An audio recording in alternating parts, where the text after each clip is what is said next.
हाँ हेलो, हाँ अभी तो हमको दिख रहा है। अब एक बार आप लोग से कंफर्म करना चाहेंगे, ठीक है ना।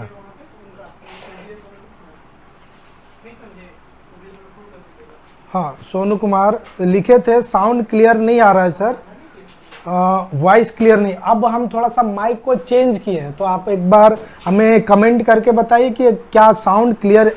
हाँ ठीक है, माई वीडियो 21 कमेंट किए कि हाँ आ रहा है। चलिए बहुत अच्छी बात है। तो एक बार हम फिर से रिपीट कर देते हैं कि हमने क्या बोला। चलिए बहुत अच्छी बात है, आप लोग देखते रहिएगा कमेंट, तब हमको पता चलेगा कि हाँ क्लियर है सर। Okay very good. इसको थोड़ा सा इसको चलाइएगा, देखिएगा ये वीडियो रुका हुआ है। हाँ थोड़ा हम भी कमेंट देख सकेंगे। चलिए एक बार फिर से हम रिपीट करते हैं। क्या रिपीट करते हैं? साउंड तो अब प्रॉपर क्लियर है। वो हम लोग का जो माइक था उसमें थोड़ा सा डिस्टरबेंस था, तो कोई बात नहीं है। अब हम लोग देख रहे हैं। हाँ चलिए, प्रीति कुमारी बोली यस सर, है ना। चलिए कोई बात नहीं। विशाल राणा क्लियर है सर, ठीक है वेरी गुड। बस आप लोगों को समस्या नहीं होनी चाहिए किसी भी तरीके का। तो हम आते फिर से, क्या हम बताए थे कि ये जो विनोद भावे का एग्ज़ाम सेमेस्टर 3 का स्टार्ट हो चुका है, इसमें से मतलब हम लोग के पास कमेंट बहुत सारा आया कि सर वो जो एईसी पेपर है इसको थोड़ा सा एक्सप्लेन कर दीजिए इंग्लिश वाला। बाकी हिंदी वाले तो कर ही ले रहे हैं, लेकिन इंग्लिश को थोड़ा सा एक्सप्लेन कर दीजिए। बाकी और सब सब्जेक्ट तो हम लोग करवाए ही हैं। तो बोले ठीक है कोई बात नहीं है, एक इसका भी हम लोग टाइम, थोड़ा पीपीटी हम लोग का बहुत लंबा है, लगभग 200 पेज का है, इसीलिए इसमें थोड़ा सा टाइम लग गया, अदरवाइज टाइम नहीं लगता। और कोई बात नहीं, अभी टाइम है आपका एग्जाम का, आराम से आप कीजिएगा। एक दिन आज जो हम बता रहे हैं यदि आप इसको अच्छे से देख लीजिएगा तो खुद एग्जाम में डायरेक्ट आप लिख सकते हैं। 50 मार्क्स का है, हम 50 तो इंग्लिश में नहीं बोल रहे हैं, लेकिन 45 आप आराम से आप ला सकते हैं। एक बार फिर से हम देख लेते हैं कि किन्हीं को कोई दिक्कत है तो आप बताएं। एग्जाम पोस्टपोन्ड हो गया है ऐसा तो अभी तक नहीं पता चल रहा है, लेकिन यदि ऐसा नोटिफिकेशन आता है, ये viral Khan sir exam postponed. अच्छा कोई बात नहीं, यदि होगा, नहीं भी पोस्टपोन्ड हो गया तो भी तो आपको पढ़ना ही है ना। एग्जाम यदि पोस्टपोन्ड हो गया या फिर नहीं हुआ तो भी आपको पढ़ना ही है। तो उस पर हम ज़्यादा ध्यान ना देते हुए, ये आपका सिलेबस पोस्टपोन्ड हुआ दैट मीन्स आपको एग्जाम देना पड़ेगा, कैंसिल नहीं हुआ है, ठीक है ना। पोस्टपोन्ड का मतलब होता है डेट आगे बढ़ गया, पढ़ना तो है। तो 23 का ठीक, यदि पोस्टपोन्ड हुआ होगा तो आगे, नहीं पोस्टपोन्ड हुआ होगा तो 23 को ही होगा, ठीक है। चलिए हम लोग बात करते हैं, ये हमारे पास कितना मार्क्स का आएगा? 50 मार्क्स का, ठीक है ना। क्या आएगा? 50 मार्क्स का आएगा। इसमें क्या क्या है? इसमें जो जो पोएम्स है, शेक्सपियर का पोएम्स है, जॉन डन का पोएम है, जॉर्ज हर्बर्ट का पोएम है, ये लगभग आपके पास 7 पोएम्स हैं। और एक ड्रामा है, यूनिट 2 में एक ड्रामा है जो जीबी शॉ का आर्म्स एंड द मैन, ये आपका एक ड्रामा है, बाकी सब पोएम है। इसी में आपका 50 मार्क्स का आएगा। अब जो 50 मार्क्स का आएगा वो कैसे आएगा, इस पे थोड़ा सा हम लोग ये कर लेते हैं, ठीक है। कोई बात नहीं है। खान सर वायरल में कौन है? यदि अपना नाम बता दे तो अच्छा रहे, ऐसे खान सर बहुत प्रचलित हैं, लेकिन यदि आप अपना नाम बता दें तो बेहतर रहेगा कि आपसे इंटरेक्शन बन पाए। बाकी और सब लोग ये बता सकते हैं क्लियर करके, या फिर हम अपने टीम से भी जानकारी जुटाने का कोशिश कर रहे हैं कि एग्ज़ाम पोस्टपोन्ड हुआ या नहीं, ठीक है। चलिए कोई बात नहीं है, आगे बढ़ते हैं। आगे हमारे पास क्या है? जो एईसी इंग्लिश, देखिए इसमें से है ना कि ये कितने टाइम का होगा? 2 घंटे का होगा, 50 मार्क्स का। अब 50 मार्क्स कैसे हैं? तो देखिए ग्रुप ए में आपको क्वेश्चन नंबर 1 में मल्टीपल चॉइस रहेगा। कितना? 5 क्वेश्चंस, 5 क्वेश्चंस रहेंगे मल्टीपल चॉइस, एमसीक्यू, समझ में आ रहा ना, एमसीक्यू क्वेश्चन रहेंगे। क्लियर है? 5 मार्क्स के, ये कंपलसरी आपको करना ही करना है। आगे जो आपके पास है शॉर्ट आंसर, इसमें से भी आपके पास कितना क्वेश्चन रहेगा? टोटल 4 क्वेश्चन है। 4 क्वेश्चन में कोई 2 ही क्वेश्चन आपको अटेम्प्ट में लेना है, ठीक है ना। तो 2 क्वेश्चन 4 × 5 मार्क्स का होगा, एक क्वेश्चन 4.5 का होगा × 2, दैट मीन्स 9 मार्क्स। यहाँ पे भी आपके पास 5 मार्क्स, ठीक है। उसके बाद यहाँ पे ये जो ग्रुप बी में हम लोग आते हैं, तो ग्रुप बी में 4 क्वेश्चन होंगे, ठीक है ना। तो सॉरी कितने क्वेश्चन हैं? 4 क्वेश्चंस टू बी आंसर्ड, मतलब टोटल 8 क्वेश्चंस हैं, ठीक है। कितने हैं? 8 क्वेश्चंस, जिसमें से आपको कितना? 4 क्वेश्चन का आंसर करना है। Each question contain 9 marks, that means 36 marks. यहाँ पे 36 हो गया, और 9 5 14 और 36 कितना हो जा रहा है? आपका 50 मार्क्स का है। क्लियर है? उम्मीद करते हैं कि ये आपका पैटर्न आपको समझ में आ गया होगा। कितने लोग जुड़े हुए हैं? अच्छा, काफ़ी लोग जुड़ चुके हैं। सर फिजिक्स 1B का मैराथन क्लास, ठीक है, ये भी होगा। सलोनी कुमारी बता रहे हैं कि एग्ज़ाम पोस्टपोन नहीं हुआ, कोई बात नहीं है। हम आपको इसीलिए हम यही चीज़ बता रहे हैं कि आपको पढ़ना है, पोस्टपोन हो या ना हो, आपको तो एटलीस्ट पोस्टपोन, दैट मीन्स क्या था, डेट आगे बढ़ता है, एग्ज़ाम तो आपको देना ही है, कोई बात नहीं है। हाँ सही बात है, ठीक है सलोनी कुमारी, नहीं कोई बात नहीं, ठीक है आगे बढ़ते हैं। और आप लोग बहुत काफ़ी संख्या में जुड़े हुए हैं, उम्मीद है कि आप लोग के लिए बहुत अच्छा ही हम कुछ करके देंगे, ठीक है ना। ये सब हमारा PDF जो है वो अपलोडेड है, अपलोड कर दिया गया है, बहुत ही नॉमिनल चार्ज में आप लोग को, जो हम लोग का नेट का चार्ज होता है, नेट का बस वही चार्ज में आप लोग को प्रोवाइड किया जा रहा है, ठीक है ना। कोई एक्स्ट्रा एक्सपेंस नहीं लिया जा रहा आपसे, ठीक है। उसके बारे में बाद में, पहले आते हैं यहाँ पे। अब क्या है यूनिट 1, तो यूनिट 1 में जितने पोएम्स हैं, समझ में आ रहा ना, उन पोएम को एक एक करके हम लोग समझते हैं। तो सबसे पहली बात है जो शेक्सपियर का ऑल द वर्ल्ड्स स्टेज, ठीक है ना। इसमें से क्या है, ये शेक्सपियर का जो पोएम है ऑल द वर्ल्ड्स स्टेज, इसमें थोड़ा सा समझते हैं कि शेक्सपियर क्या बताना चाहते हैं इस पोएम के थ्रू। तो पोएम क्या है, यहाँ पे दिया है, all the world's stage and all the men's women's merely players they have their exist and their entrance. ये जो आपका है, इसको पूरा पोएम्स है, इसको हम समराइज करके बताते हैं, क्योंकि हम लोग के पास उतना समय नहीं कि हम आपको पोएम का एक एक लाइन आपको पढ़ करके बता दें। यहाँ पे जीवन एक चक्र है, जीवन एक कर्म है, पूरे लाइफ को, जो विलियम शेक्सपियर है, इस पूरे लाइफ को 7 स्टेज में डिवाइड किए। हर स्टेज में क्या रोल है लोगों का, जो इन्फेंसी स्टेज है, दैट मीन्स क्या बोल सकते हैं, शैशवावस्था है, उसके बाद खेलने कूदने का अवस्था, स्कूल जाने का अवस्था है, समझ में आ रहा ना, वृद्धावस्था, अलग अलग अवस्था के बारे में जिक्र किए हुए हैं इस पोएम में। इसको हम लोग बहुत अच्छे तरीके से हम किए हैं कि एकदम समरी, छोटा कोशिश किए हैं कि इसको हिंदी में भी बता दें। हिंदी में आप समझ लेते हैं तो इंग्लिश में आसानी से आप लिख लीजिएगा। क्या हम बताए हैं, तो शेक्सपियर की कविता जो है, इसको देखिए यहाँ पे हम आपको बहुत अच्छे तरीके से लिख करके भी बता दिए कि शेक्सपियर की जो कविता ऑल द वर्ल्ड्स स्टेज हमें जीवन को एक नाटक के रूप में दिखाती है। हमारा जीवन, जैसे जो हम लोग को जिंदगी मिला है, तो यहाँ पे हम लोग क्या किए, करने रोल प्ले के लिए आए हैं। बचपन में कुछ और रोल प्ले किए, दैट मीन इन्फेंसी, शैशवावस्था में कुछ और रोल प्ले किए। जब थोड़ा खेलने कूदने का उम्र हुआ था, उस समय क्या रोल प्ले किए। बड़े हुए स्कूल जाने के समय में हम लोग क्या रोल प्ले किए। और उसके बाद एक प्रेम का भी जीवन आता है ना, तो उस समय का क्या रोल प्ले किए। उससे जब हम लोग आगे बढ़ते हैं तो उसका क्या रोल प्ले किए। फिर वृद्धावस्था आता है, फिर वृद्धा के बाद जब मृत्यु के समय लोग पहुंचता है, उस समय फिर वो बचपन वाली ही फीलिंग आ जाती है, ठीक है ना। तो उसी के बारे में इस पूरे स्टोरी में बताया गया है, ठीक है। यहाँ पे बहुत अच्छे तरीके से आपको क्या किया गया कि शेक्सपियर की कविता ऑल द वर्ल्ड स्टेज में हमें जीवन को एक नाटक के रूप में दिखाती है। यह कविता यह बताती कि सभी पुरुष और महिलाएं नाटक के एक पात्र हैं। नाटक मतलब जीवन, जैसे हम लोगों को गॉड यहाँ पे भेज दिए हैं रोल प्ले करने के लिए कि आप जाओ, आपका ये रोल है, आपका ये स्टेज में ये रोल है। वही चीज़ बताया कि नाटक के पात्र हैं।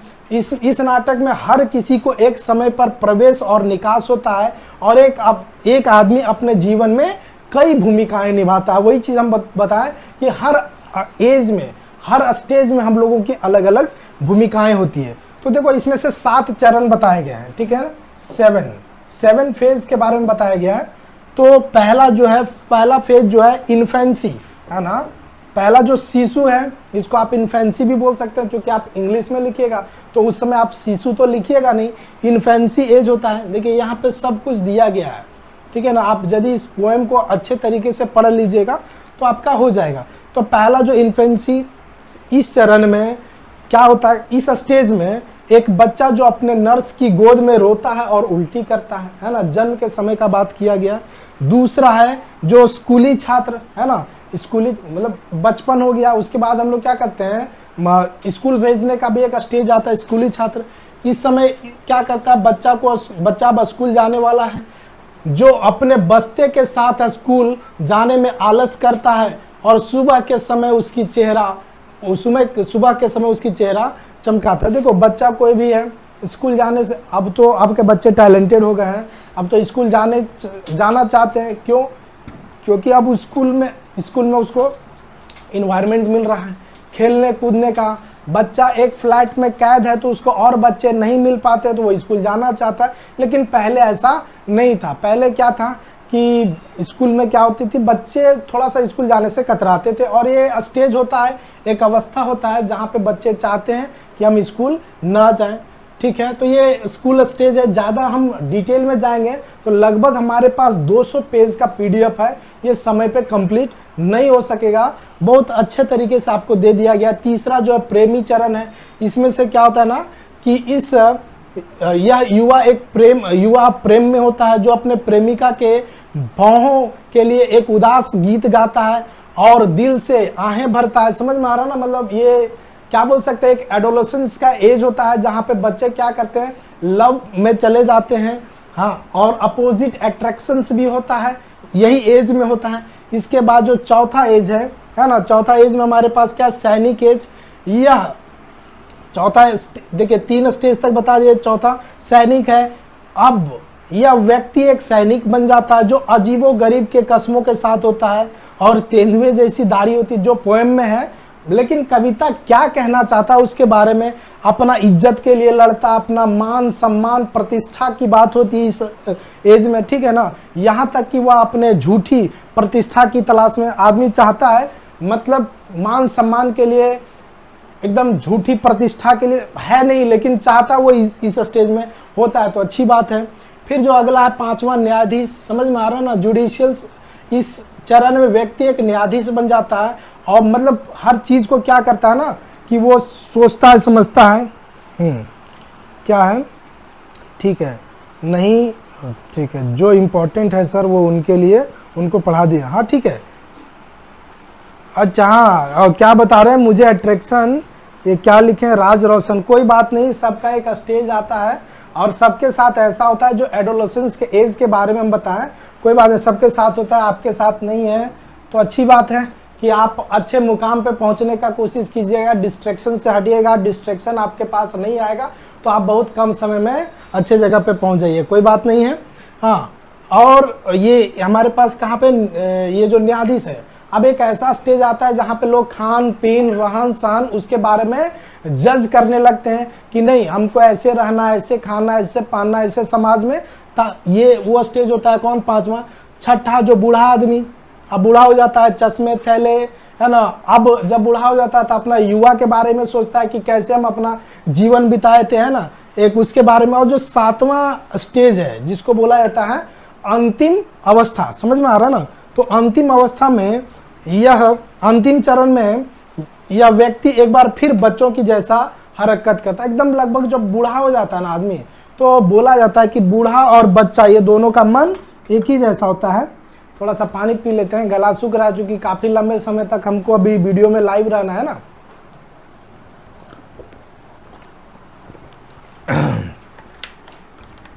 चलिए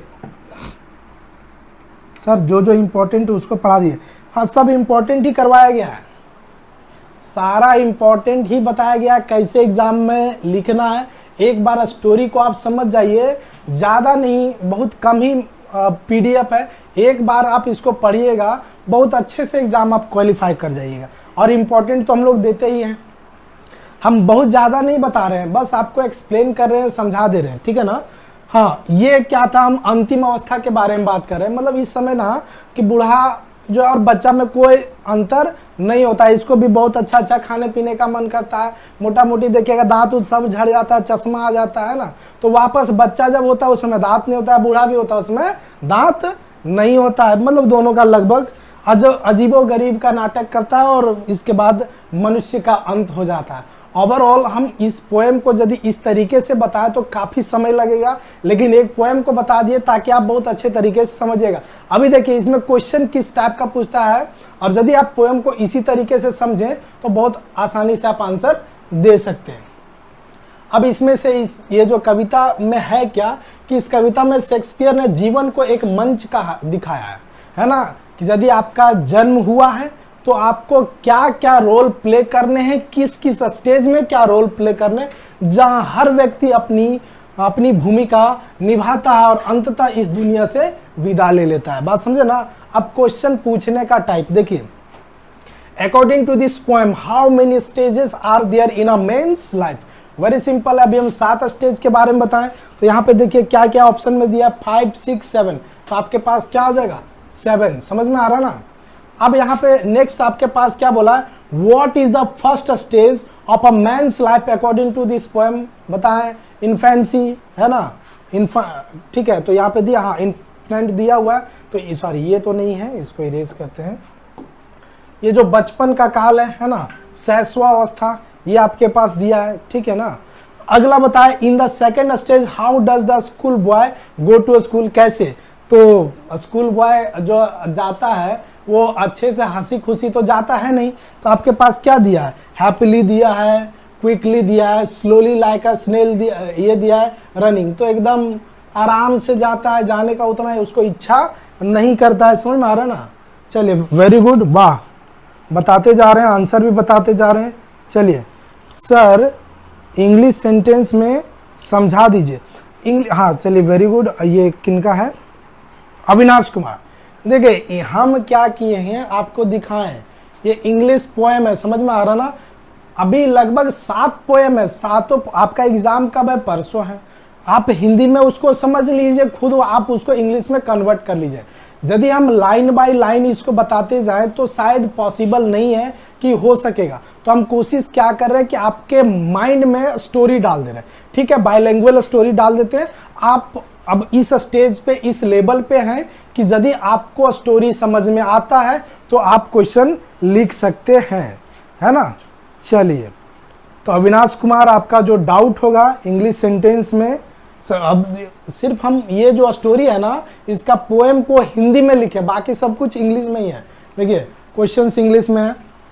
चलिए यहाँ पे क्या, ये तो सब है, आप इसको देख लीजिएगा बहुत आसानी से, है ना, क्लियर है, इसमें कोई दिक्कत नहीं है। 6-7 क्वेश्चन, लगभग 8-10 क्वेश्चन हम लोग MCQ डाले हैं, 10 क्वेश्चंस, ये सब PDF आपको मिलेगा, एक एक करके हम बताएंगे, तो हमारे पास उतना समय अभी नहीं है फिलहाल, मैं यही बताना चाह रहा हूँ। चलिए रोशन राज, राइट सर, हाँ चलिए हम, हाँ क्वेश्चन को समझाते हैं। आप ये देखिए कि पोएम है, पोएम को, एक पोएम को समझा दिए, क्वेश्चन पूछने का तरीका क्या होता है, मेन बात है तरीका। देखिए आप यदि स्टोरी को बहुत अच्छे तरीके से समझ जाइएगा ना तो क्वेश्चन आंसर खुद कर लीजिएगा। देखिए ये तो हो गया। अब शॉर्ट आंसर्स, चूंकि एक पोएम है तो आपके पास हमने क्या बताया, जब स्टार्टिंग में बताया तो आपको MCQ भी पूछेगा, शॉर्ट आंसर टाइप भी पूछेगा, और क्या पूछेगा, लॉन्ग आंसर टाइप। तो MCQ किस टाइप का कितना बन सकता है हम आपको दे दिए, ये PDF भी अपलोड कर दिया जाएगा, है ना। सिर्फ इस PDF को पढ़ के जाइए, आप 50 में 45 आना ही आना फिक्स है। शॉर्ट आंसर में क्या, how does Shakespeare compare the world and life of a stages and play, sorry and a play in this poem. तो ये क्वेश्चन आपको समझ में आ गया कि शेक्सपियर कैसे कंपेयर करते हैं, ठीक है, क्या है, तो Shakespeare compare the world to a stage and a life to a play by the suggesting that all men and women are male actors who enter and exist their stages of a life. Each person play multiple role throughout their life which he divides into the 7 distinct stages. देखो Shakespeare ने बताया कि हर एक मनुष्य का जब जन्म होता है तो जन्म होने के बाद वो क्या होता है ना कि इसी अवस्था में अलग अलग भूमिकाएं उनकी होती है, अलग अलग स्टेजेस होता है, हर स्टेज में वो अपना अलग अलग एक्ट प्ले करता है। Act that means her stage में अलग अलग रोल प्ले करता है, समझ में आ रहा है, पूरे लाइफ टाइम जब तक उसका जीवन है ना। उम्र से लेकर के टुम तक, उम्र से लेकर के टुम का मतलब होता है या फिर बर्थ से लेकर के डेथ तक, इतना समझ में आ गया होगा। उम्र से टुम का मतलब होता है जन्म से लेकर के कब्र तक, समझ में आ रहा ना, और बर्थ टू डेथ मतलब जन्म से लेकर के डेथ तक वो कितनी, मतलब कितने तरह का वो रोल प्ले करता है, यही चीज आपको बताया गया, ठीक है। तो हम उम्मीद करते हैं कि आप बहुत अच्छे तरीके से इस पोएम को समझ गए होंगे और आपको किसी भी तरीके का आंसर आएगा तो आप खुद से कर सकते हैं। क्या है sir, 1 number 5 questions without MCQ, 5 question, हाँ 5 क्वेश्चन ही पूछता है, 1 नंबर का रहता है, समझ में आ रहा ना। जो आपको पूछेगा वो 5 क्वेश्चन से 1-1 नंबर का रहेगा, समझ में आ रहा ना, MCQ रहेगा। तो हम क्या किए, 10 तो MCQ डाल दिए हैं, ठीक है। हम 10 मतलब उम्मीद कीजिएगा कि जरूरी नहीं कि यही पोएम से आ जाए, और यही पोएम से आए तो हम इतने डिटेल तरीके से आपको बताएं कि आप आसानी से समझ सकते हैं, ठीक है ना। चलिए शॉर्ट आंसर्स इसको हम समझा दिए। अब यहाँ पे क्या बोलता है, describe the characteristics of the school boy stage in the poem. तो आप अपने पे भी समझ सकते हैं कि स्कूल बॉय का स्टेज क्या होता है, वो क्या स्कूल जाना चाहता है, सुबह जब उठता है, जब बस्ता लेकर के, बस्ता मतलब समझ में आ रहा है, बैग उग लेकर के जाता है, एकदम भारी मन से स्कूल जाता है, लेकिन खेलने कूदने के समय में एकदम पूरा एक्टिव हो जाता है, वही सब चीज दिया होगा। In the school boy stage a young boy, अब क्या बोलता है, reluctantly goes to the school carrying his, मतलब अपना बस्ता, वही ही वॉक स्लोली।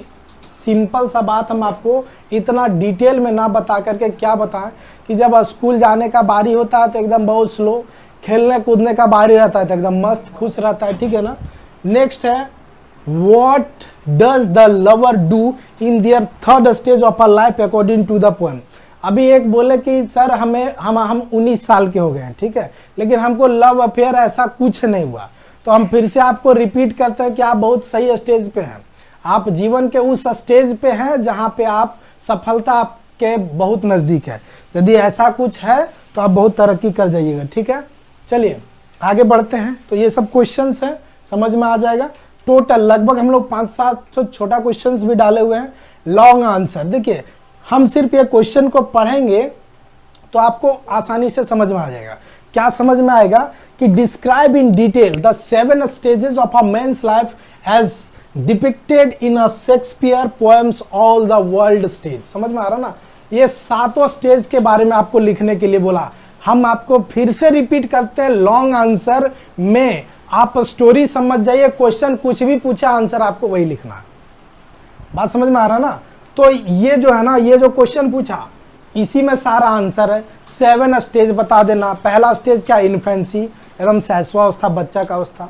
दूसरा स्टेज क्या है, स्कूल अवस्था। तीसरा स्टेज वो लव एडोलेसेंस वाला। फिर चौथा एकदम रोल एक्टिंग प्ले, अपना डिग्निटी मान सम्मान खोजने का जो अवस्था होता है वो चौथा अवस्था होता है, ठीक है। इसके बाद यदि हम लोग आगे बढ़ते हैं तो जो आपका 5वां अवस्था है, छठा, अच्छा थोड़ा देर के लिए स्क्रीन चला गया था क्या, कोई बात नहीं है, आप लोगों को शायद साउंड सुनाई दे रहा होगा, स्क्रीन चला गया कोई दिक्कत नहीं है, ठीक है ना, साउंड तो क्लियर होगा। और है कुछ नहीं, वही चीज हम आपको बताएं। तो जो जितने स्टेज थे ना उसी के बारे में आपको बताया गया, क्लियर है। सोल्जर, जस्टिस, ये जितने स्टेज हैं इसके बारे में आपको बताया गया, ठीक है। एक्सप्लेन द, अब सेम वही चीज है। इसको आगे बढ़ते हैं। इस पोएम में इतना टाइम नहीं लेते हैं, काफी टाइम ले लिए, पहला पोएम था, हम सोचे कि बहुत अच्छे तरीके से आपको बताते हैं। कोई भी एक लॉन्ग आंसर आप बहुत अच्छे से कीजिएगा। जो भी और क्वेश्चन पूछता है ना, लगभग लॉन्ग आंसर सबका सेम रहता है, ठीक है। तो आप लोग को चिंता करने का कोई बात नहीं है।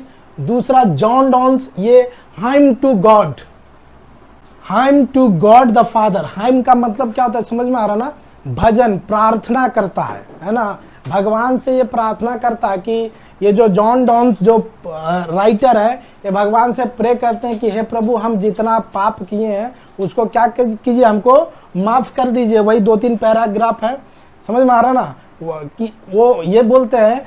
चलिए इसमें से एक चीज ये पोएम का एकदम पूरा हम सारांश आपको समराइज करते हैं कि ये अपने पापों के लिए क्षमा मांगते हैं, किससे, भगवान से, ठीक है। क्या देखते हैं कि प्रभु उसको माफ कर देंगे या नहीं करेंगे, तो इसी में हम आगे बढ़ते हैं। देखिए मेन है, तो जॉन डन जो राइटर हैं वो क्या कहते हैं, इसका मतलब क्या बोलना चाहता है कि इस कविता में कवि जॉन डॉन भगवान से अपने पापों की क्षमा मांगते हैं। वह अपने गलतियों और पापों को स्वीकार करते हुए भगवान से पूछते हैं कि क्या हम अपने गलती को स्वीकार कर लेते हैं तो क्या भगवान हमें माफ कर देंगे या नहीं कर देंगे। यही ये पोएम में बताना चाहते हैं। तो इसको ओवरऑल आपको समझ में आ ही गया होगा, ठीक है ना। डिटेल में पहला पद में जो दिया कि कभी अपने वही चीज पूछते हैं कि वो जो शुरुआत में पाप किए थे क्या उसको अभी माफ कर देंगे, और अभी माफ कर देंगे, फिर हम पाप करेंगे उसको हमको माफ कर देंगे। बस यही सब चीज इसमें है, ठीक है ना। जो यही भगवान से पूछते हैं कि बार बार वो माफी मांगते हैं, समझ में आ रहा ना। उस और पछतावा भी होता है उनको कि हम ऐसा गलती क्यों किए, हमें ऐसा गलती नहीं करना चाहिए था।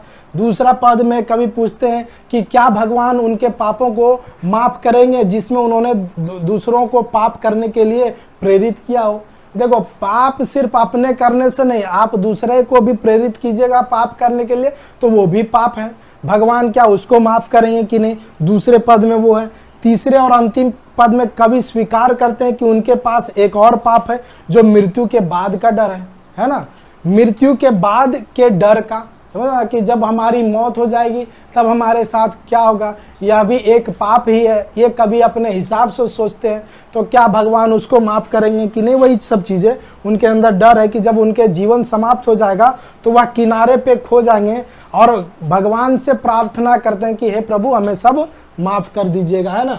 तो वही चीज़ है, इसमें देखा जाए इसका समराइज क्या है कि इस प्रकार इस कविता में कवि भगवान से अपने पापों की क्षमा मांगते हैं और अपनी आत्मा की शांति के लिए प्रार्थना करते हैं। वे अपनी गलतियों को स्वीकार करते हैं, भगवान की दया और अनुग्रह की तलाश करते हैं। देखो, इसको अपने भाषा में दैट मीन्स कवि क्या कहना चाहते हैं, कवि कहना चाहते हैं प्रार्थना करते हैं, अपने गलती को स्वीकार करते हैं कि हमसे जो गलती हुआ इसके लिए हमें फॉरगिव कीजिए, माफ़ कीजिए, ठीक है, पहली बात। और अपनी आत्मा, यदि हम मरें तो शांति से मरें, अपने आत्मा का शांति का प्रार्थना करते हैं और भगवान से ये एक्सपेक्ट करते हैं कि भगवान उन्हें माफ़ कर देंगे, है ना, क्योंकि मैनकाइंड होते हैं।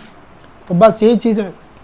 अब बोलता है MCQ में, यदि ये पोएम तो आप लोग पढ़े ही होंगे, नहीं तो एकदम बहुत अच्छे तरीके से हम दे दिए, आपको कोई बुक वगैरह लेने का ज़रूरत नहीं है, सिर्फ आप इस PDF को पढ़ लीजिए, आप आसानी से क्वेश्चन आंसर कर पाइएगा, है ना। तो क्या था, व्हाट इज द मेन, अच्छा किन्हीं का कोई कुछ क्वेश्चन है क्या कि हम ले लेते हैं, एक बार देख लेते हैं। अभी अच्छा स्क्रीन वाला, हाँ वो स्क्रीन बीच में थोड़ा सा कट गया था लेकिन आवाज़ जा रहा होगा, ठीक है, कुछ भी नहीं दिख रहा, कोई बात नहीं। सिर्फ इस PDF को कैसे मिलेगा, ये PDF हम लोग का कहाँ पे है जी, ये प्ले स्टोर पे है, हाँ Dhanbad maths academy channel play store पे चले जाइएगा, है ना, वहाँ पे हमारा जो एप्लीकेशन है धनबाद मैथ्स एकेडमी, आप उसको इंस्टॉल कर लीजिएगा। बहुत इजी तरीके में AEC पेपर करके बना हुआ, एकदम नॉमिनल चार्ज होगा। नॉमिनल चार्ज का मतलब जो इंटरनेट का खर्चा होता है ना, वही नॉमिनल चार्ज होगा, आपको आसान तरीके से मिल जाएगा। बुक, आप एक बुक लेने जाइएगा ना तो आपको 50 से 100 रुपया होगा। उम्मीद करते हैं कि ये 50-100 रुपया से कम ही चार्ज में आपको पूरा का पूरा बुक के साथ PDF आपको मिलेगा, ठीक है ना। हाँ सब ठीक है सर, वेरी गुड।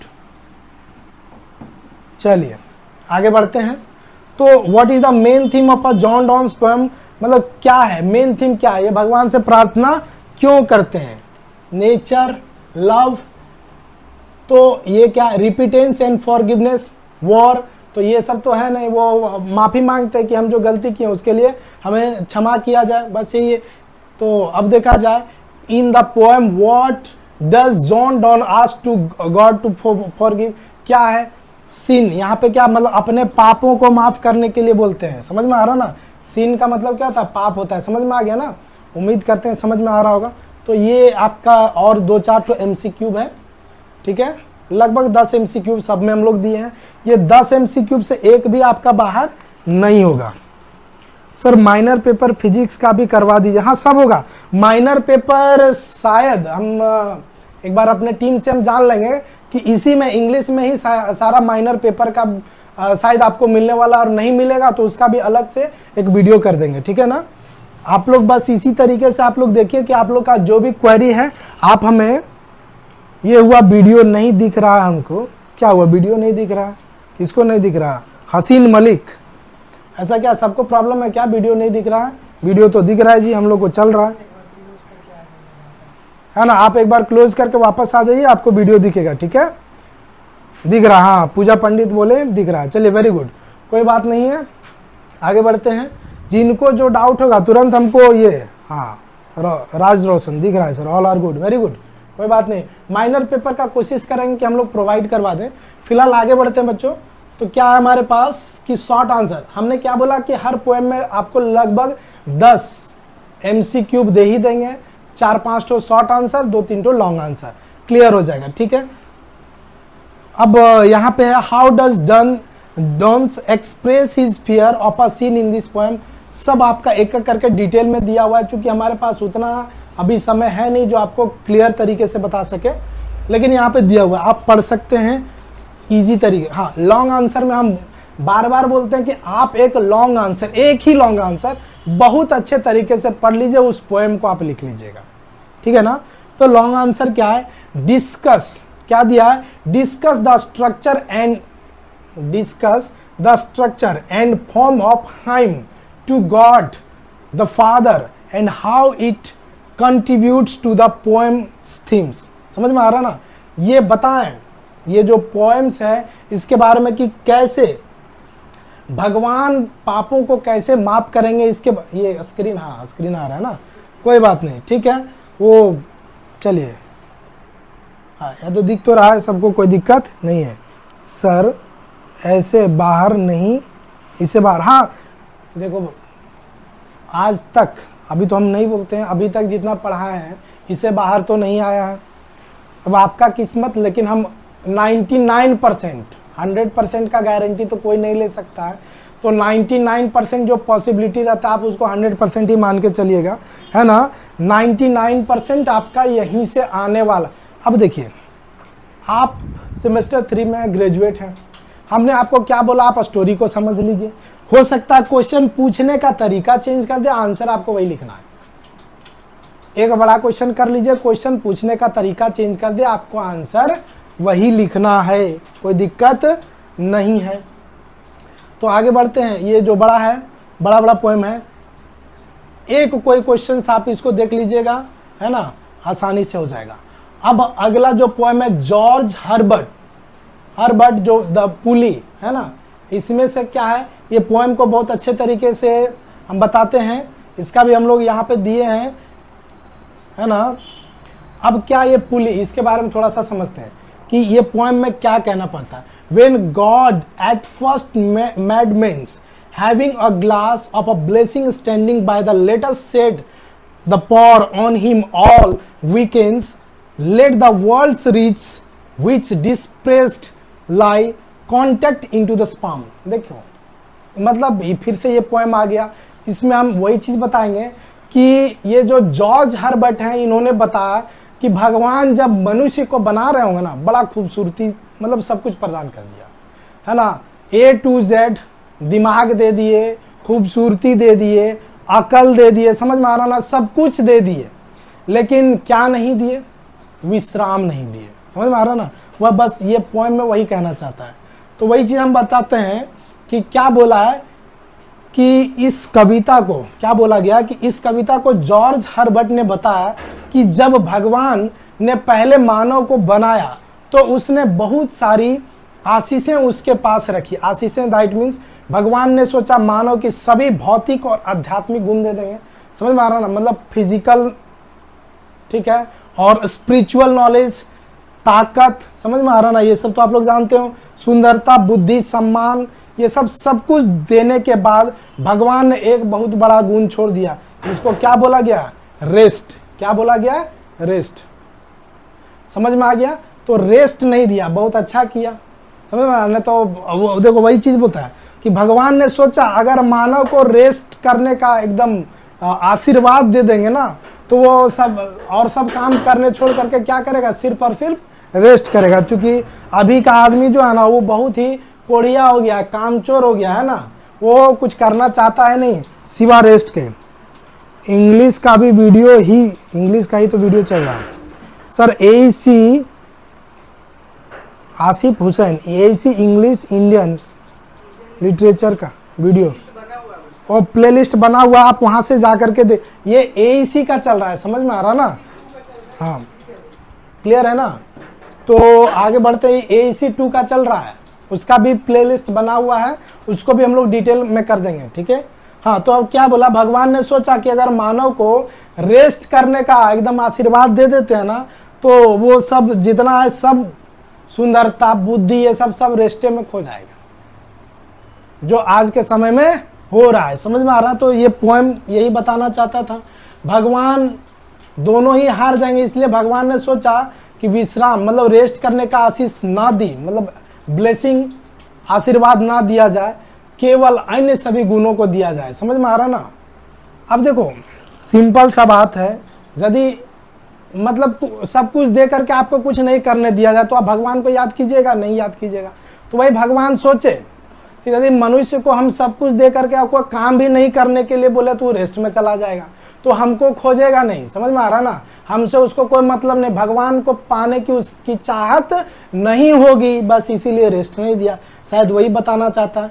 इस प्रकार मानव हमेशा अधिक ताकतों की अधिक की तलाश में रहेगा। जब रेस्ट नहीं देंगे तो क्या करेगा? अधिक तलाश में रहेगा, भगवान की ओर लौटेगा। जब उसे लगेगा कि उसकी सभी भौतिक और मानसिक आवश्यकताएं पूरी नहीं हो रही है, यहाँ भगवान ने मानव को इसे असंतोष कहा है। देखो जी, असंतोष रहेगा सर, पोएम और राइटर का भी नाम पूछ सकता है, एकदम पूछेगा। तो इसमें क्या ये कोई संकोच है? अब बार बार हम आपको ये क्या बताते हैं। देखिए हाँ, क्या था? जॉर्ज हर्बर्ट द पुली, इतना तो याद होना चाहिए। शेक्सपियर का क्या था? अभी हम उसके बारे में बताया। जॉन डॉन का 7 गो तो पोएम है जी, वो तो याद हो ही जाएगा। एक तो 100% पूछेगा। समझ में आ रहा ना। थोड़ा सा पानी पी ले रहे हैं, उसके बाद फिर बताते हैं। हम लोग का लाइव सेशन कितना देर चल चुका है?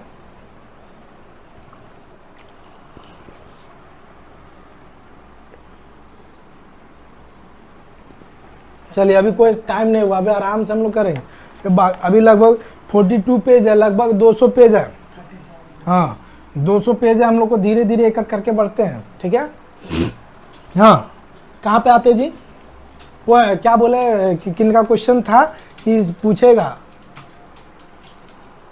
सर 8 पोएम है सिलेबस में, एक मिसिंग है। ठीक है, देख लेंगे सिलेबस में यदि कोई मिसिंग होगा।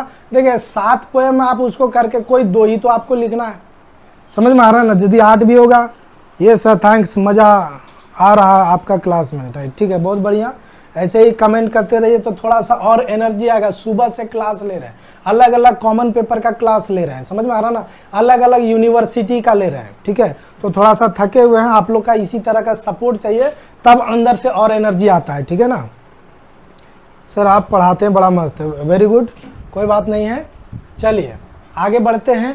तो क्या बोला गया कि हाँ इस कविता में ये तो हम बता ही हैं। आगे बढ़ते हैं। हाँ क्या बोला? भगवान एकदम सब अकल सकल सब कुछ दे दिया, लेकिन रेस्ट करने के लिए नहीं बोला। यदि रेस्ट करने के लिए बोलेगा तो इंसान क्या करेगा? रेस्ट ही करेगा ना।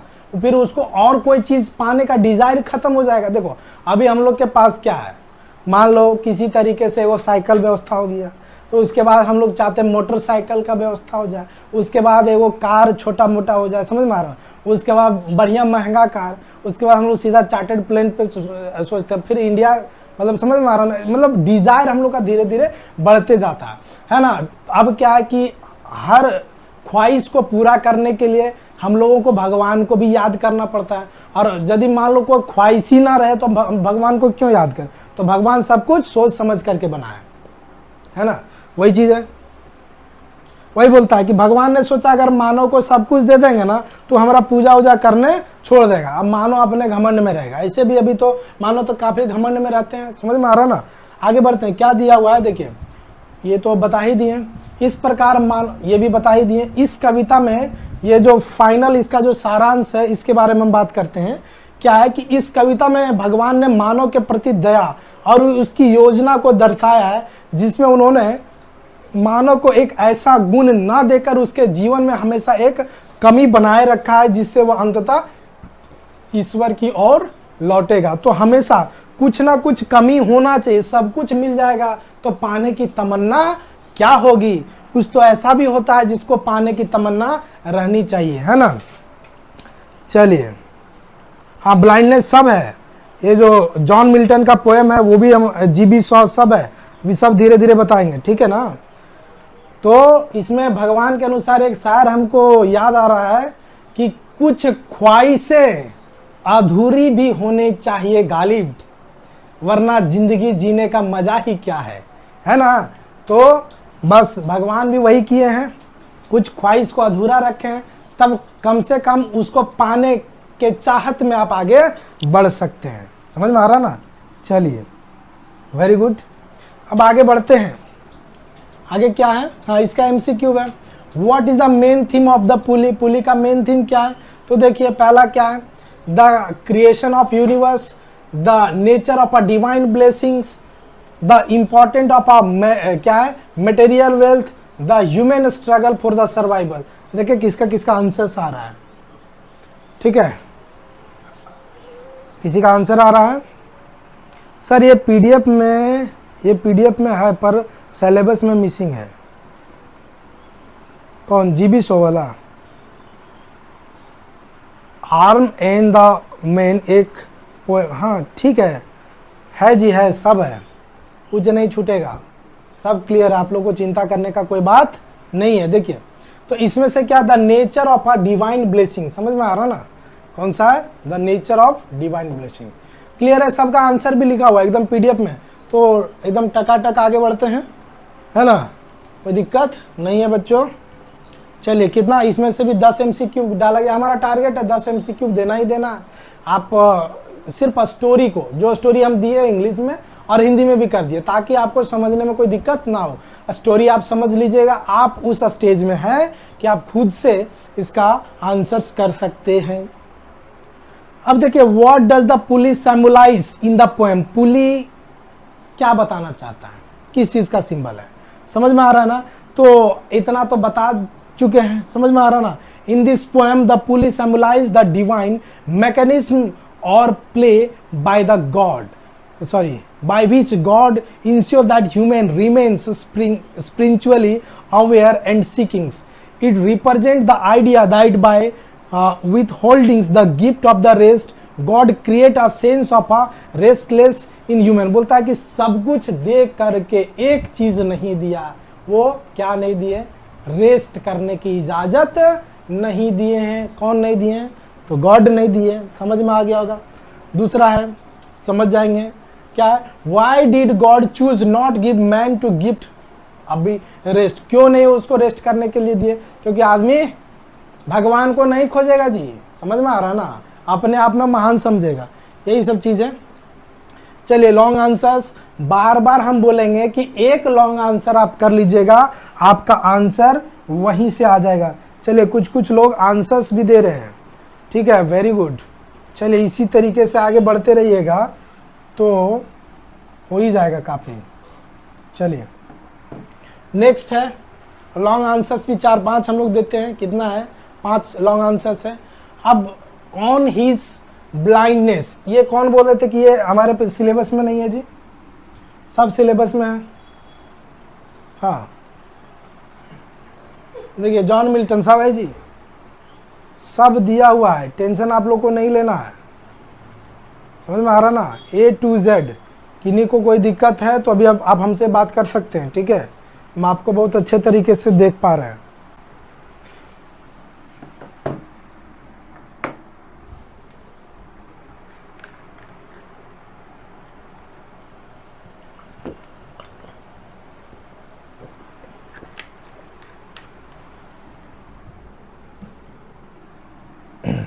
चलिए, हाँ सर मलिक, ये सर पीडीएफ में है पर सिलेबस में नहीं है। ऐसा कैसे? सिलेबस में होगा तभी पीडीएफ में आया है, नहीं होगा तो भी पढ़ लीजिए। ठीक है, कोई बात नहीं है ना? पढ़ लेना, आपको ज़्यादा नहीं पढ़ना है। 7-8 गो पोएम है ना जी, 2-3 पोएम कर लेना काफ़ी है। ठीक है, होगा ही शायद। ठीक है, वो देखा जाएगा। तो John Milton on his blindness, इसमें क्या बताना चाहते हैं? ठीक है ना? इसको भी हिंदी में लिख दिए हैं। क्या है कि ऑन हिज ब्लाइंडनेस, इस कविता में जो जॉन मिल्टन ने अपनी अंधता के बारे में सोचा है, मतलब अपना वो जिंदगी आधा अंधकार जीवन में ही बिता दी है, उसी के बारे में, और उसकी भावनाओं को व्यक्त किया है। कविता के शुरुआत में मिल्टन सोचते हैं कि कैसे उनके जीवन के आधे से अधिक दिन अंधकारमय और निराशजनक की दुनिया में बीत गया, है ना? बाद में उनको समझ में आता है। वो मोबाइल में क्या घूम रहा है देख लीजिएगा जी, उसको मिनिमाइज कर दीजिएगा। हाँ, क्या है कि कैसे अंधकार और निराशजनक दुनिया में बीत गया है ना, उन्हें लगता है कि उनका एक महत्वपूर्ण गुण जो भगवान की सेवा में उपयोगी हो सकता था अब वो व्यर्थ हो गया, क्योंकि वे अंधे हैं और काम करने में असमर्थ हैं। ठीक है, तो ये बहुत ही सिंपल है कि कैसे किसी का जीवन अंधकार में बीत जाता है और मतलब वो भगवान को याद नहीं करते हैं, इसी में उनको ये क्या हो रहा है, पछतावा हो रहा है। बहुत अच्छे तरीके से आपको दिया गया है ना। मेन सारा ये जो कविता का मेन थीम है वो मैं आपको बता देता हूँ। क्या बोला गया है कि इस कविता में मिल्टन ने अपनी अंधता को लेकर अपनी निराशा को व्यक्त किया, लेकिन अंत में उन्होंने यह समझा कि भगवान के लिए केवल इंतजार करना भी एक प्रकार की सेवा है। अब देखो, यह कविता धैर्य और समर्पण की महत्वपूर्ण को दर्शाता है, यह दर्शाते हुए कि सच्ची सेवा सक्रिय रूप से काम करने से अधिक होती है। यदि आप तन मन धन से किसी का इंतजार करते हैं, शाहरुख खान का एक डायलॉग भी है ना, यदि आप किसी को दिल से चाहो तो पूरी कायनात है ना आपको मिलाने में क्या होता है, पूरी कायनात एक हो जाती है उसको आपसे मिलाने में। अब इसको इन द सेंस में नहीं लीजिएगा, ये मैं आपको बताया हूं कि पेशेंस और डेडिकेशंस क्या होता है, समझ में आ रहा ना। भगवान के लिए पेशेंस रखना भी एक बहुत बड़ा धर्म है, समझ में आ रहा ना, एक बहुत बड़ा भक्ति है। अच्छा कोई नहीं सर, वो डलवा दे, हाँ ठीक है, मतलब आपके पीडीएफ वाला सेक्शन में मिसिंग है, हाँ ठीक है, वो चला जाएगा, इसका आप लोग चिंता मत कीजिए। ठीक है, ये तो हो गया। तो वही चीज़ है, नेक्स्ट इसका एमसीक्यू दिया, what is the main theme on his blindness, सब आपके पास इसका आंसर्स दिया हुआ है। ठीक है, 5-10 क्वेश्चन होगा कम से कम इसका एमसीक्यू में, हाँ 10 क्वेश्चन आपके पास दिया हुआ है। अब जो शॉर्ट आंसर्स है, शॉर्ट आंसर्स का क्या है, what is the Milton main concern to the poem on his blindness.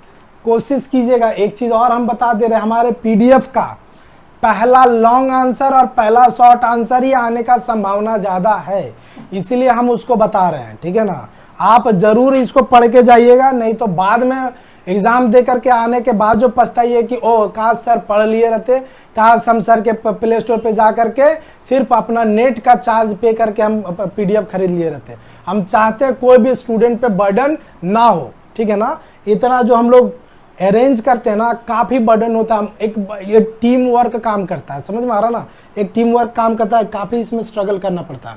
ठीक है, तो 5 हमारे पास। अब लॉन्ग आंसर टाइप में फिर से हम बोलते हैं कि बार बार हमारा जो लॉन्ग आंसर है, what does Milton personal struggle with blindness influence in the tone and the theme of the poems. इसका जो एक बार आप देख लीजिएगा, बहुत अच्छे तरीके से होगा। 3 या 4 5 हम लोग लॉन्ग आंसर भी डाल रहे हैं, लेकिन 5 लॉन्ग आंसर आपको नहीं करना है, हम बार बार रिपीट कर दे रहे हैं। पीडीएफ अभी अवेलेबल, हाँ बस ये क्लास के बाद ये पीडीएफ डाल दिया जाएगा, दोनों वीडियो और पीडीएफ दोनों एक ही साथ डाल दिया जाएगा। ज़्यादा आपका काम पीडीएफ वाला करेगा, मैं आपको क्लास में सिर्फ और सिर्फ डायरेक्शन बता दे रहा हूँ कि कैसे आपको एग्जाम में लिखना है।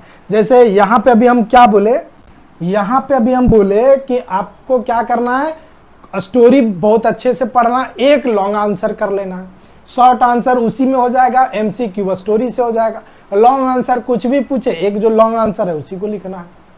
यही तो जादू है जी, ये जादू है। ठीक है, तो आपको समझ में आ जाएगा। अब देखिए द रिट्रीट है ना, हेनरी वागन्स के द्वारा जो लिखा गया है, इसमें क्या है सो देखिए, इसमें से भी थोड़ा बहुत हम लोग समझते हैं, है ना।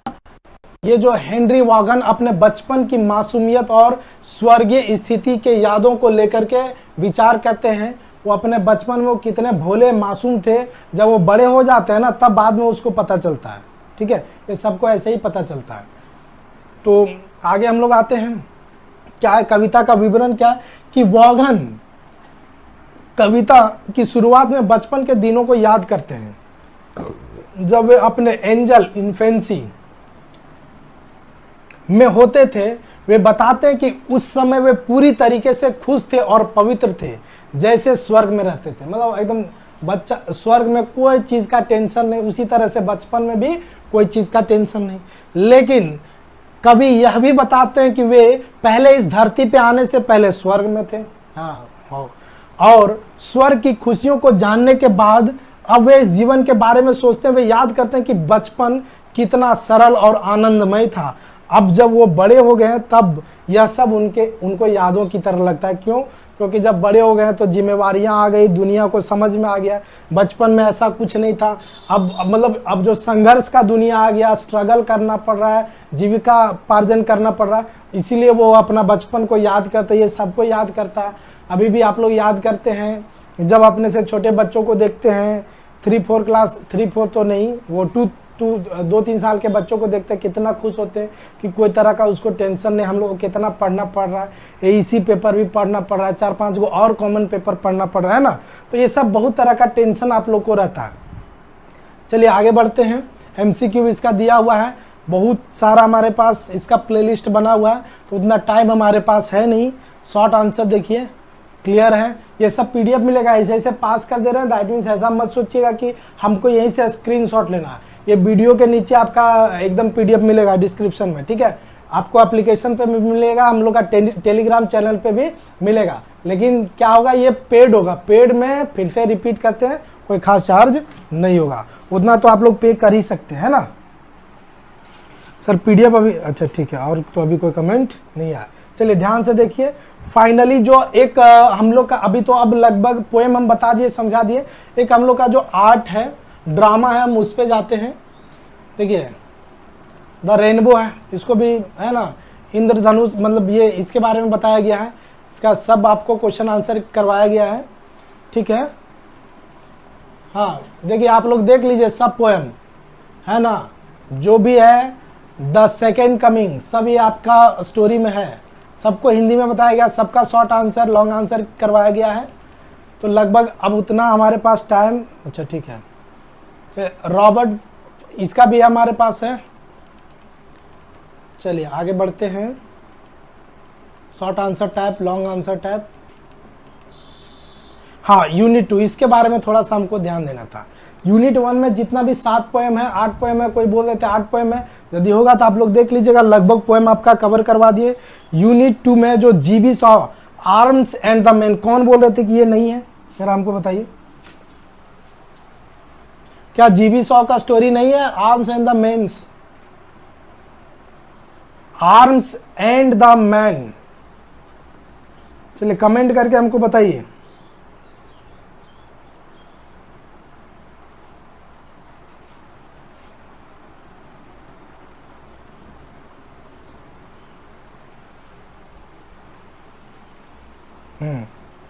अभी तक किसी का कमेंट नहीं आ रहा, दैट मीन्स ये है, तो हम आगे बढ़ते हैं, ठीक है।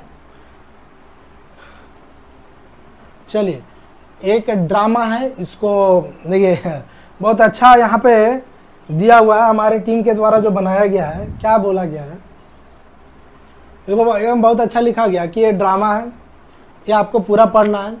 इसके लिए आपको क्या करना पड़ेगा, बुक परचेज करना पड़ेगा, समझ में आ रहा ना, जो काफ़ी महंगा होता है, अब बहुत बड़ा है जिसको पढ़ना पड़ता है ना, और लिखना वही जो हम लोग का यहाँ पे दिया हुआ है, ठीक है। तो किन्हीं का कमेंट आया क्या, नहीं आया। चलिए तो आगे बढ़ते हैं। तो जो ये हमारे पास जो जीबी सॉ द्वारा आर्म्स एंड द मैन्स का जो ड्रामा, इसको बहुत अच्छे तरीके से समझेंगे, क्योंकि ये आपका एईसी का लास्ट पार्ट है, समझ में आ रहा ना। एईसी का क्या है, लास्ट पार्ट है। क्या है इसको देखते हैं कि arms and the man, George क्या है, बर्नार्ड, जॉर्ज बर्नार्ड भी है ना, हाँ, और जीबी सॉ का पूरा फुल नेम है, ठीक है। तो जो जीबी सॉ द्वारा लिखी गई एक प्रसिद्ध नाटक है, जो युद्ध के, एकदम बहुत इंटरेस्टिंग है, इसको ध्यान दीजिएगा ना, बहुत मजा है, एकदम थोड़ा ध्यान दीजिए, इंटरेस्टिंग होगा। क्या इंटरेस्टिंग होगा उसको देखिएगा कि एक्चुअली में ये युद्ध के बारे में बताया गया है ना। तो युद्ध क्या होता है, क्या हानि नुकसान होता है, क्या युद्ध करना चाहिए नहीं करना चाहिए, क्या क्या कॉन्सिक्वेंसेस होता है, उसके बारे में बताएंगे। तो जीबी सॉ द्वारा लिखा गया एक प्रसिद्ध नाटक है जो युद्ध और समाज के आदर्शों को व्यंग बताया है। यह नाटक 1894 में प्रकाशित हुआ था और इसमें युद्ध की वास्तविकता और रोमांस, ये तो है ना कि क्या है, इस पे हम लोग को ध्यान देना है। युद्ध की वास्तविकता और रोमांस के बीच में के अंतर हल्के फुल्के ढंग से प्रस्तुत किया गया। कहानी का जो सार है वो यही है कि नाटक की कहानी एक काल्पनिक यूरोपीय देश बल्गेरिया की पृष्ठभूमि पर आधारित है, जो एक युद्ध में उलझा हुआ है। समझ में आ रहा ना, एक यूरोपीय देश है, आपको पता है सबसे ज्यादा लड़ाई करने में आगे कौन रहता है, यूरोप वाले लोग। हर कुछ मैटर पे एकदम वो सब लड़ते रहता है, अभी वो कहीं लड़ रहा होगा। समझ में आ रहा है ना, तो वही चीज है यहाँ पे। क्या है कि अब क्या है कि कहानी के शुरुआत के समय में जब युद्ध अपने चरम सीमा पे होता है, एकदम मार काट, लोगों का एकदम खून का नदियां बह रहा होता और शांति की कोई उम्मीद नहीं होती, जब युद्ध अंतिम चरण पे होता है, एकदम हाई लेवल पे होता है, तो उसमें रुकावट का कोई बात ही नहीं है, या तो मरेगा या तो मारेगा। इसमें कौन कौन सा पात्र है, तो एक कैप्टन ब्लंटन या एक समाज सेवी महिला है, एकदम बहुत मेन कैरेक्टर तो देखा जाए इसमें यही है। समझ में आ रहा ना, इसको हो जाता है किसी से प्यार मोहब्बत, समझ में आ रहा ना, उसी का स्टोरी है ये। कैप्टन ब्लंटन एक समाज सेवी महिला है जो अपने पति की वीरता पर गर्व करती है ना। उसके पति सैनिक में होते हैं, ठीक है, उसके पति सैनिक में होते हैं और उसकी वीरता पे गर्व करती है और युद्ध की महिमा का प्रचार करती है। क्यों? क्योंकि उनके पति सेना में होते हैं, युद्ध में कैसे जीतना, ये वो फलाना ढेकाना, ये सब करती है। समझ में आ रहा ना। दूसरा है आपके पास रेनाल्ड, वह एक युवा सैनिक है, ठीक है, क्या एक युवा सैनिक है जो युद्ध के बुरे अनुभवों के बाद एक सुरक्षित घर में शरण लेता है। मतलब चोट वोट उसको लग जाता है और देखा जाए तो यही जो है ना, इसके घर में शरण लेता है और इससे प्यार मोहब्बत हो जाता है। समझ में आ गया। तीसरा है सार्जेंट, वह इसका साथी है और युद्ध में इसकी मदद करता है, किसका, रेनाल्ड का। अगला है सर्जन, एक और सैनिक है जो युद्ध के अनुभवों के बारे में बताता है और रविवेल ब्लंटन का पति है। देखो ये जो कैप्टन ब्लंटन का हस्बैंड है, ये है ना, हस्बैंड, ठीक है, जिसका बैंड बजाता है, कभी हंसता नहीं है। समझ में आ रहा ना। ब्लंटन का पति है और युद्ध में उसकी वीरता का एक प्रतीक है, खत्म हो जाता है, युद्ध में टपक जाता है। समझ में आ रहा ना। किसी का कोई क्वेश्चन नहीं ना, कमेंट नहीं ना आ रहा है जी, तो समझ में आ गया होगा, एकदम समझा दिया ना जी कैरेक्टर को। अब हम लोग आते हैं कि कहानी का रूपरेखा क्या, एकदम बहुत बड़ा है लेकिन इसको हम लोग बहुत अच्छे तरीके से करेंगे। तो ये कहानी का रूपरेखा में क्या आता है कि पहला अंक क्या है कि नाटक की शुरुआत जो होती है एक बड़े घर में होती है जहां कैप्टन ब्लंटन अपने पति और बेटे के साथ रहती है। समझ में आ रहा ना। कैप्टन ब्लंटन के पति युद्ध में हैं और वह अपने पति की वीरता के कहानियों से प्रभावित है। कैप्टन ब्लंटन, समझ में आ रहा ना, कैप्टन ब्लंटन का जो पति का नाम है रविवेल है ना, वो युद्ध में होते हैं। अब देखो जिसका हस्बैंड युद्ध में रहेगा तो उसकी वाइफ जो अपना हस्बैंड का तो तारीफ करबे करती है ना, तो वही चीज़ है, हाँ वही चीज़ है, प्रभावित है। एक दिन एक युवा सैनिक रेनाल्ड अपने घावों के साथ कैप्टन ब्लंटन के घर में शरण लेता है। मतलब युद्ध में उसको चोट लग जाता है और वो आता है किसके यहाँ, कैप्टन ब्लंटन के घर में शरण लेता है। वो अत्यधिक थका हुआ और मानसिक रूप से टूट चुका था। कौन, सैनिक। कैप्टन ब्लंटन उसकी ठीक तरह से देखभाल करने का वादा करती है और वह उसकी वीरता का प्रशंसा करती। खेला तो यही हो गया, समझ में आ गया ना। जैसे ही कोई महिला एक पुरुष का तारीफ कर देती है, समझ में आ रहा है ना, वहीं पे दिक्कत हो जाता है। आगे बढ़ते हैं, दूसरा अंक, ठीक है। तो दूसरा अंक में क्या है, रेनाल्ड का रहना। कैप्टन ब्लंटन के घर में एक नई स्थिति उत्पन्न होता है। अब देखो दिक्कत क्या, वो तो ठीक है, चलो उसका सेवा संभार कर दिया, घायल आदमी था, कैप्टन ब्लंटन महिला। देख रहे बार बार ही बोल रहा, जो रेनाल्ड है युवा सैनिक है, एकदम मस्त देखने में है, समझ में आ रहा ना। और कैप्टन ब्लंटन भी एक युवा ही है, समझ में आ रहा ना, युवती है, युवा बोल रहे हैं, क्लियर है। तो दिक्कत क्या है जो दूसरा अंक में पता चलता है, बेटा इसी का घरे में रह जाता है। देखो रेनाल्ड का रहना, कैप्टन के घर में एक नई स्थिति उत्पन्न हो जाता है। रेनाल्ड और कैप्टन ब्लंटन के बीच बातचीत शुरू होती है और वह बात युद्ध की असलियत के बारे में बताता है, ठीक है। युद्ध की असलियत के बारे में बताता है। रेनाल्ड का कहना है कि युद्ध में केवल मौत और बर्बरता ही होती है, इसमें कोई वीरता नहीं होती है, सिर्फ मौत होता है और कोई वीरता नहीं होता है। ठीक है, जब आगे बढ़ते हैं कि कैप्टन ब्लंटन की आदर्शवादी सोच को चुनौती मिलती है। अभी तक कैप्टन ब्लंटन यही सोचती थी कि जो युद्ध में होता है वो वीर होता है और उसी का प्रशंसा करती थी। अब वो सैनिक जो युद्ध में लड़ रहा है वो बता रहा है कि युद्ध कितना खराब होता है, तो क्या है, उसका सोच चेंज हो जाता है। किसका सोच चेंज हो जाता है? तो कैप्टन ब्लंटन किया। वह खुद को युद्ध के वास्तविकता से सामना करती है, वह रेनाल्ड के विचारों से प्रभावित होती है और अपने पति के बारे में सोचने लगती है। हमने बताया ना कि ये जो युवा था वो कैप्टन ब्लंटन के सोच को ही चेंज कर दिया। जा अब जो तीसरा अंक है उसमें देखो, एकदम समरी में है जी। रेनाल्ड और कैप्टन ब्लंटन के बीच अब रोमांस का विकास होता है। ये रह जाता उसी का घरे में, गुटुर गुटुर शुरू हो जाता है, समझ में आ रहा ना। उनके रिश्ते में गहराई आती है और वे एक दूसरे के करीब आते हैं। कैप्टन ब्लंटन का पति युद्ध में मर चुका है, चलो एक फायदा हो गया। और किसको? इसको, रेनाल्ड को, समझ में आ, उसका पति खत्म। और कैप्टन ब्लंटन की स्थिति बहुत कठिन हो जाती है, उसका पति मर गया। इस दौरान रेनाल्ड और कैप्टन के बीच एक सच्चा प्रेम विकसित होता है। महिला हमें, ठीक है ना, विकसित होता। वे एक दूसरे के साथ भविष्य देखने का सपना देखने लगते हैं और एक सुखद जीवन की आशा करते हैं। क्लियर है? चौथा अंक, नाटक के अंत में रेनाल्ड और ब्लंटन की शादी हो जाती है। जा नाटक खत्म होते होते इन लोगों का शादी भी हो गया और अपने भविष्य में एक नई दृष्टिकोण से देखते हैं और युद्ध के बुरे प्रभाव से हट करके अब शांति का दुनिया में जीना चाहते हैं। समझ में आ रहा ना, शांति का दुनिया में जीना चाहते हैं, बस यही चीज था। तो अच्छा, अब क्या मुख्य विचार क्या है, ये बढ़ते हैं। रेनाल्ड और कैप्टन ब्लंटन के बीच की प्रेम की कहानी युद्ध के वास्तविकता की समझ नाटक का मुख्य आकर्षक है। शॉ ने इस नाटक के माध्यम से युद्ध की महिमा को चुनौती दी और ये बताया कि युद्ध में केवल बर्बरता और दुख होता है। मुख्य विचार क्या है कि नाटक का मुख्य उद्देश्य है युद्ध की असलियत को उजागर करना है। जो कि युद्ध की जो प्रशंसा करते हैं उसके असलियत को उजागर करना है ना। इस नाटक के माध्यम से युद्ध के आदर्श चित्रण केवल भ्रमित करने वाला है। युद्ध में कोई वास्तविकता वीरता नहीं होती बल्कि जीवन नष्ट कर देती है और यह समाज के आदर्शों के लिए एक चुनौती है। नाटक का हास्य और व्यंग शैली दर्शकों को सोचने पर मजबूर करती है कि क्या युद्ध वास्तव में महानता का प्रतीक है। शॉ ने इस नाटक के माध्यम से संदेश दिया कि शांति और समझदारी से ही समाज में सबके लिए अच्छा हो सकता है और अच्छे समाधान है। ठीक है, तो who is the author.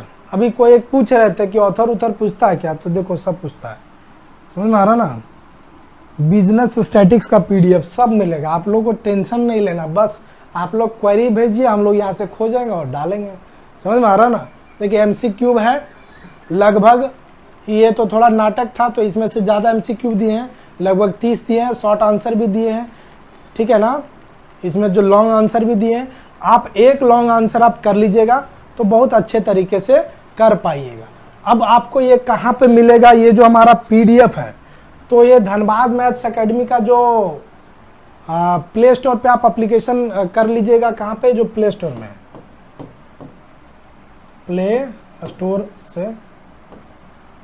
Play store से धनबाद मैथ्स एकेडमी का एप्लीकेशन को डाउनलोड कीजिएगा।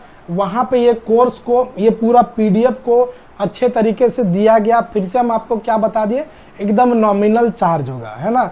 जो दिन में 1-2 GB का रिचार्ज कराते होंगे ना, उसी के आसपास का चार्ज होगा। बात समझ में आ रहा ना, क्योंकि हम लोग का उतना ही खर्च आता है, बाकी टोटल फ्री ऑफ कॉस्ट है। आपका 3 दिन आपके पास समय है, सिर्फ इस पीडीएफ को आप एक बार पढ़ लीजिएगा, ज़्यादा नहीं। आप आसानी से 50 में आप 45 कहीं नहीं जाएगा। समझ में आ रहा ना। तो बाकी आपका आगे कौन कौन सा पेपर का क्वेरी है आप हमको एक बार कमेंट में बता दें, ताकि उस पेपर का भी हम आपको पीडीएफ प्रोवाइड करवा सकें। चलिए ठीक है, आज के लिए इतना ही रखते हैं, मिलते हैं नेक्स्ट कॉमन पेपर के लिए।